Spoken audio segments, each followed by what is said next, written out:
London, England, 1977. A landmark year. Punk rock explodes. The Queen celebrates 25 years on the throne. And a young girl is about to witness an urban legend in the making. Meet Tammy Jones today as she recounts the story from her childhood. Oh, he was my pride and joy. He was everything to me.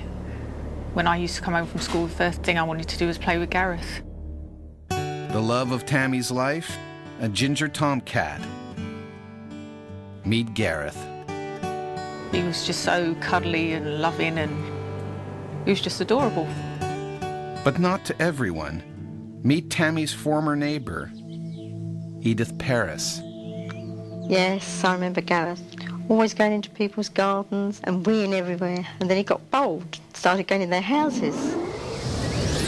Gareth the cat finds his way into Edith Paris's house, much to her disapproval. She wants the cat out. Rushing around the room after him, and he was scampering around, and I was hitting him with a newspaper, and he leapt out the front window. Chastised and beaten by Mrs. Paris, the frightened feline Gareth seeks refuge and makes his escape to the front yard. Gareth would always come in for his morning feed by usually 1 o'clock the latest, and he hadn't turned up that day, and that was just really unusual. That was not like him at all. The worried young Tammy begins to search for her beloved pet, and it isn't long before she finds him. For Tammy, who fears for the life of her furry friend, it's a nightmare. That's when I ran back to Mum and said, Mum, Gareth stuck up the tree. Help is needed to rescue the cat. Meet firefighter Alan Tyne, 30-year veteran, but back then, a new recruit. Got a call. Pretty much like today, normal day, been a bit slack. Cat stuck up a tree. So the next thing that happened, this big red fire engine turned up, a big burly fireman in it. It was quite thrilling, really. Arrived at the scene, and they tried everything, cooling it, food, all sorts of stuff. It all seems routine, all in a day's work, but Alan is in for a nasty shock. Got the ladder up to the bow, cat's on the end of the bow. I went straight up the ladder. This is going to be easy.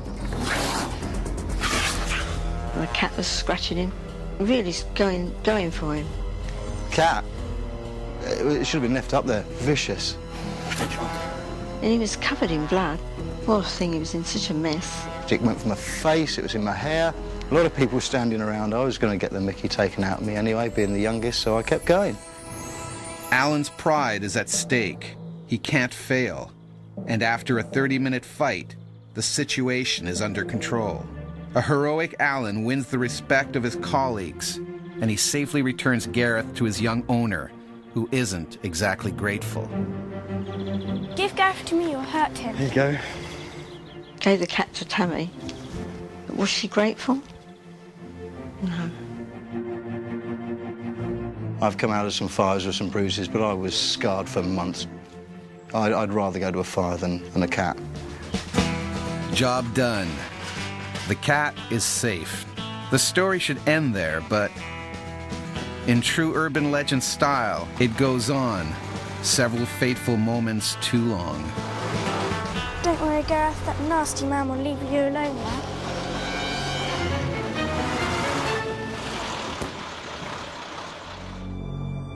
Felt a bit of a bump. The fire engine hit him. He ran right over the cat. 1 minute I was up in arms with joy, the next minute I was absolutely in tears, I remember. Absolutely tragic. I think they were the very words I used at the time.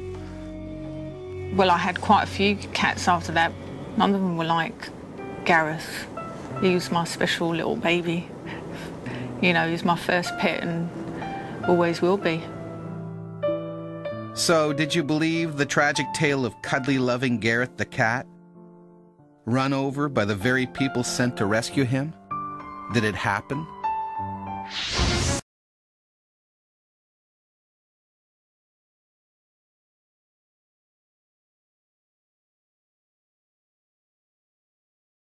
What about the story of the cat up a tree, then run over by the rescuer's vehicle? Cats are accidentally killed on roads every day, but not Gareth. This story is false. And he certainly didn't die at the hands of the fire crew who had just saved him. The story has been around since the 60s in various places in the United States. It even surfaced in England in the late 70s, but there has never been a confirmation of it actually happening.